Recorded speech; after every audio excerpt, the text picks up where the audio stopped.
Hi, this is Mike Madoda, and you can catch me and the team for all the latest breaking news out of the world of sport, local as well as international, on your favorite station, my station, your station, ZiFM. We are Z-Team on ZiFM Sport. Zimbabwe's finest radio, ZiFM Stereo. It's Lionel Messi! He scored! The goal the world wanted! It's time for the biggest sports stories. It's Neymar trying to feed it through. It's a stretch and it's in! And I can't remember the last time I saw something like this. Extraordinary scenes! The biggest interviews. It's more difficult. Obviously, it's more difficult. And all the analysis right here. If they play poorly, they've come back, they've got all the excuses. You can't have it both ways. Every weekday, it's my sport, it's your sport. It's ZiFM Sport. Let's join the team for the biggest show in the world of sport on ZiFM Stereo. My station, your station. The Thursday show may be fleeting because it's only 30 minutes long, but I'll tell you this, it's lots of fun because we cram a whole lot of information, a whole lot of data into that 30 minutes, and that data is concerning the world of sport. We wrap it up with our play of the day, which comes right at the top of the show, and this week we've been looking at the sights and sounds of UB40, and we will play you a crackerjack song from them today. In the studio with me is Mike Madoda to take you through what we've got for you today. On production is Sean Tafire Nika, and I'm Barry Menandi. The Home Front. Local sports news and analysis.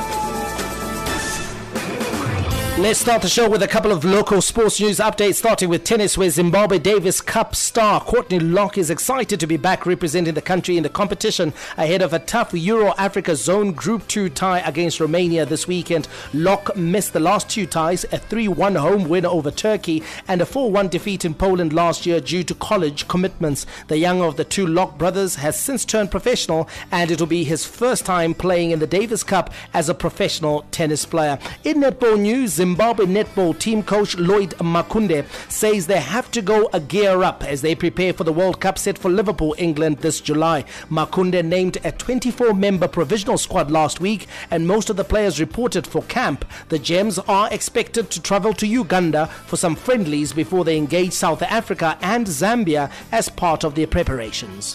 Zimbabwe's finest breed, ZiFM Stereo. All right, now on to our featured story, and today we're taking a look at women's cricket, where the Zimbabwe women's cricket team captain Marianne Musonda says they have unfinished business with Uganda. The Lady Chevrons left for Kampala last night for a T20 triangular series. Musonda and her team want to use the tournament as part of their preparations for the ICC Women's T20 World Cup qualifier, which they will host in Harare next month. But they have not forgotten Uganda broke their hearts in 2017 when they beat the Lady Chevrons by 3 wickets in the Women's World T20 Africa qualifier to be crowned champions of the continent. And unfinished business is always a great motivator, but Uganda have become somewhat of a bogey side for the Lady Chevrons. Yeah, absolutely, Barry. Bogey side last year. Uganda also defeated Zimbabwe by 7 runs in the final of the Women's T20 Challenge in Harare. But the good thing about the Lady Chevrons this time out, Barry, I believe that they prepared well. They prepared long and hard for this particular triangular series. They've spent close to 2 months in camp, and so I think Musonda and her charges will be quietly confident that they can go to Kampala and do a number on Uganda in this triangular. So they need to do so, Barry, if they're to come back to Harare for those World Cup qualifiers and install themselves as favourites. Absolutely, and kudos to ZC. We don't give them kudos very often, but I think keeping the team in camp for 2 months, I think was sorely necessary. And we've also seen them play get quite a bit of time in the middle, which is very critical in terms of cricket. So we'll hope that they can pull the wool over Uganda at last. There's a big psychological issue there where they need to get over that psychological issue and make sure that they can superimpose themselves as the better side. Yeah, pedigree counts for nothing, Barry, in professional sport. It will probably give you, a lot of high hype in the build-up, but when it comes to match day, you have to go out onto the field of play and execute. So you have to get your discipline right.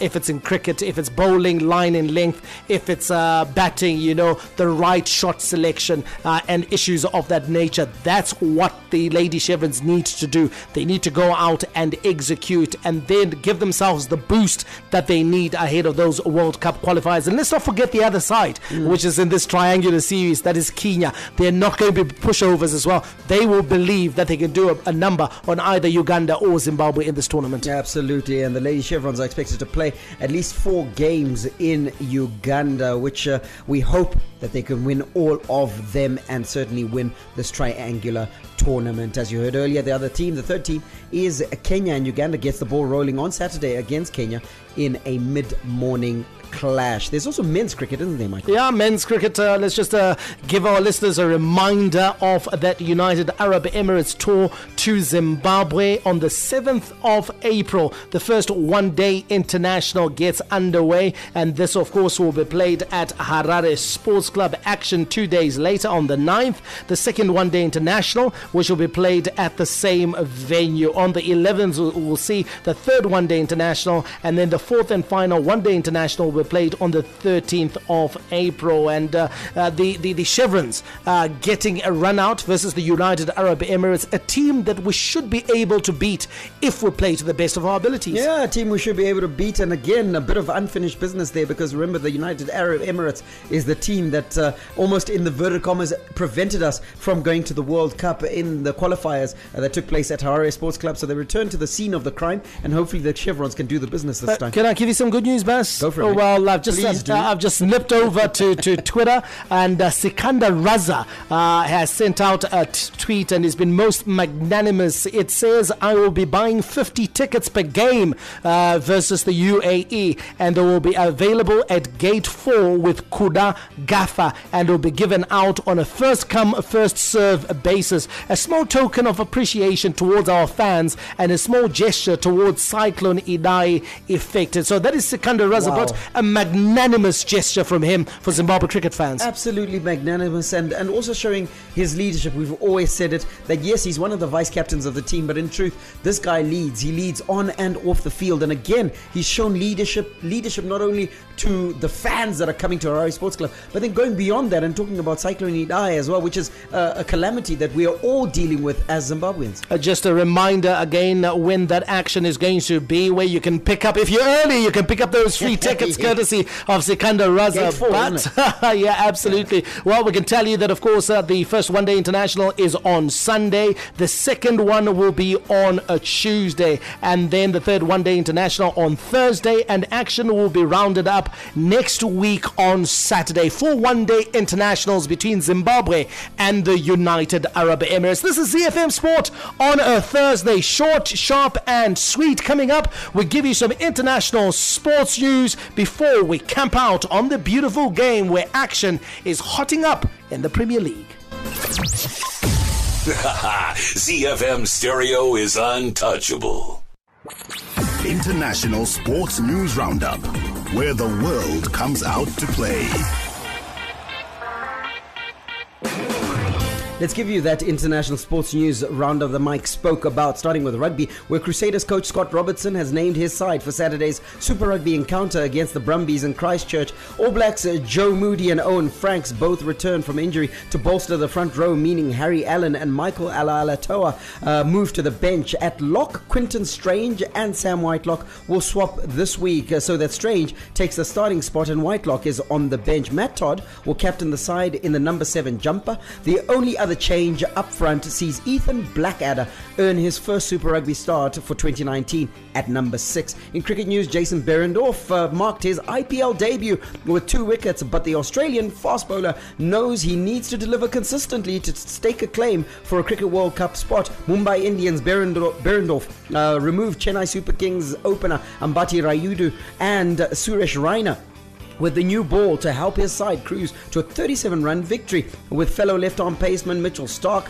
expected to return to full fitness for the World Cup. And Australia's wealth of options in the fast bowling department, Behrendorff's path to the tournament in England and Wales is far from straightforward. This is ZiFM Stereo.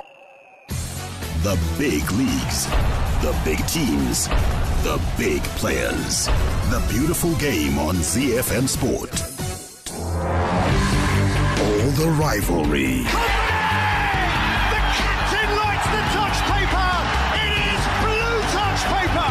Always him on Derby Day. All the stars. Absolutely brilliant again from Mo Salah. The twinkling feet, the ice cold finish, the Egyptian on fire. And all the game-changing moments. Aguero!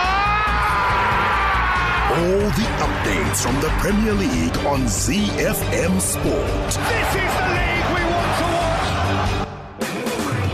They've certainly lit the blue touch paper in Manchester. The action is not blue, but it's white hot. And Pep Guardiola's charges are setting the pace. And Pep himself has admitted Man City must not drop any points in their final 6 Premier League games if they are to beat Liverpool to the title. City beat relegation-threatened Cardiff 2-0 last night. And Guardiola's quadruple chasers face an FA Cup semi-final against Brighton on Saturday before they return to top-flight action. Kevin De Bruyne opened the scoring inside 6 minutes before Leroy Sané added a devastating second on the stroke of half-time to wrap up an 8th straight league win for the champions. Let's hear from City manager Pep Guardiola, who believes his team must win all of their remaining matches to retain their title. We have a depth squad. Without that, we cannot fight for competitions. So it's impossible. Being right now in April is because we have a lot of confidence with the players, but of course we need to come back the injured players and move forward. We have the feeling if we drop points we will not be champion. Midweek, Cardiff, all the people say will be easy. The way we start, the commitment in all details. What surprised the most, the few goals we scored today when the hunches we had, especially in the second half. So we should have scored more goals, definitely. It's only a little bit regret we have today. Now, the margin of victory would have been wider for Manchester City had it not been for the woodwork and the inspired Neil Etheridge, who atoned for his error in De Bruyne's opener with no fewer than 9 saves. That victory moving Pep Guardiola's side a point clear of title rivals Liverpool with 6 games remaining in this season's captivating title race. It's the closest race we've had in seasons, Barry. It's blue versus red. Yeah. It's City versus Liverpool, and it gets even more intriguing with each passing match that the teams play. It certainly does, and I would believe what Pep Guardiola says 110% if I could, but I can only believe it 100% because I think the team that blinks, the team that's going to drop points of the two, is the one that's going to lose out on this title race. It is absolutely intriguing, and that's the right word that you use there, because if you think about it, we're going to have a title race where the runner-up is going to finish the season with over 90 points. Now, I'm not Opta, but I don't think that I believe that's unprecedented to put up more than 90 points and not win the title. There was a time, Barry, when getting 80 points would have won you the championship. Easily. You'd have won the championship at a canter. Barry, I mean, are we giving less credit to Liverpool than we should be?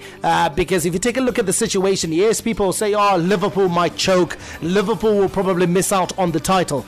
Is it not because people are forgetting how great this Man City side is? Yep. They're forgetting how far Liverpool was behind Pep Guardiola's charges, and the fact that when the season started, when people were asked to name who their title favourites were, to name the teams that they thought would challenge for the title, there were very few people that were saying Liverpool would be challenging for the title. People were talking about Chelsea. People were talking about Manchester United as being the 2 teams that could possibly push Manchester City. Liverpool is there. Yes, City have gone back to the top of the title of the title race. Liverpool have a chance to atone for that on Friday when they play Southampton, and this with just 5 games remaining. Absolutely, and even if we take the league as it stands today, Liverpool is is only 1 point behind Manchester City.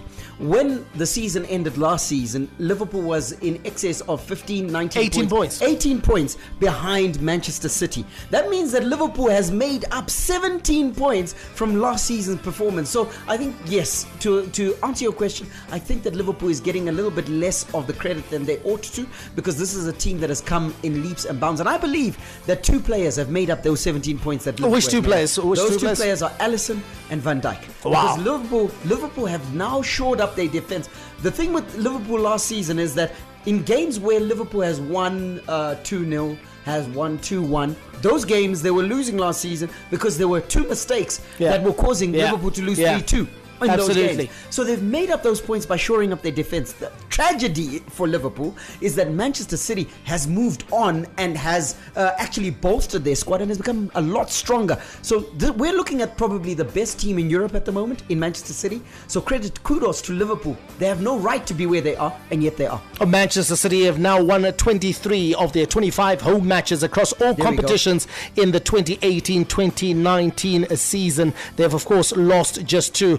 And they have won, of course, 16 of 17 in the Premier League, where they have lost 1. As for Cardiff, their victims last night, they stay 5 points from safety in 18th place, though their survival bid will hinge on the results they get from the teams around them rather than the favourites for the title. The rest of results from last night, it was a case of home sweet home for Tottenham as they celebrated moving into their new stadium with a convincing 2-0 victory over Crystal Palace. And then Callum Hudson-Odoi impressed on his first Premier League start as Chelsea leapfrogged Manchester United to go 5th with a comfortable 3-0 win over Brighton at Stamford Bridge. We discussed a bit of this last night, Barry. Manchester United looked like they are in mortal peril as far as qualification for Champions League football is concerned, because there's no telling now who is going to join Manchester City and Liverpool in the top tier cup competition in Europe.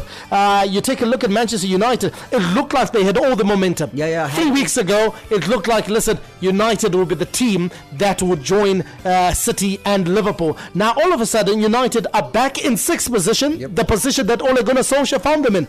And again, for a top 4 finish, that 3rd and 4th position, again, it's a game of brinkmanship where whoever blinks is going to be out of it. These are 4 teams, that's Tottenham, Arsenal, Chelsea and Manchester United, that cannot afford to drop points. And Manchester United dropping points against Wolves the other night, look at the tragedy, back to 6th. Take a look at the situation now that persists, where United are now trailing Tottenham Hotspur by 3 points, and Spurs have got a far superior goal difference. So what it means is that Spurs can still afford to lose a game and be ahead of Manchester United if Manchester United have won their game. And then the whole situation with Arsenal, where Arsenal do not play any team in the top half of the table apart from Wolves in that run-in until the end of the season. So Arsenal has got a very friendly fixtures heading into the end of the season. So the key fixtures are going to be the Manchester Derby, City versus Tottenham Hotspur, and then Chelsea versus Manchester United. That is a 6-pointer, isn't it? That's a 6-pointer. That's a Champions League 6-pointer. Because you got to think to yourself that with Tottenham, there's a feel-good factor about the club. They've moved into a new stadium. They're purring again. I mean, they had a wobble, and that wobble took place probably at the right time for Spurs. So you think to yourself, they might be there or thereabouts. Arsenal, you just talked about their running. I think that Arsenal's going to finish 3rd in this title race. Then it's any one of those 3. And for me, I think because of the feel-good factor, it's likely to be Spurs. Let's take a look at the leading scorers in the English Premier League. Leading the way, Sergio Aguero of Manchester City with 19 goals. And then there are 4 players that trail him in 2nd place. Pierre-Emerick Aubameyang of Arsenal, 17 goals. Harry Kane of Tottenham Hotspur, 17 goals. Sadio Mane of Liverpool, 17. Mohamed Salah of Liverpool on 17. He's having a poor season. It's terrible. Just 2 goals behind Aguero. terrible player. And then Raheem Sterling is in an impressive season with goals and assists. He is in 6th place with 15 goals. Eden Hazard of Chelsea has got 14 goals. And then, of course, the man who's flying the flag for Wolves, which is Raul Jimenez, has got 12 goals and is in 11th position. Richarlison has sort of like gone off the boil for Everton. He's also got 12 goals. But you see the trend there, Barry. Liverpool with a couple of scorers right at the top of the charts. City with also a couple of scorers at the top of the charts. And it's no surprise that those are the two teams that are leading the race for honours. You need at least two players to score in the teens for you to challenge for the title. But now, I say that, but at the same time I'm thinking in my head, no, that's not necessarily true, because the runner-up is going to finish with over 90 points. You need to win games. That's what you need to do. You need to win games. This is ZiFM Sport on a Thursday. Short, sharp and sweet. Unfortunately, time is never a friend on this show, but we do not go now. We leave you, of course, with something. Throwback Thursday. It's UB40. Be sure to catch ZiFM Sport every weekday on ZiFM Stereo. My station, your station. Hi, this is Mike Madoda, and you can catch me and the team for all the latest breaking news out of the world of sport, local as well as international, on your favorite station, my station, your station, ZiFM. We are Z Team on ZiFM Sport. Z.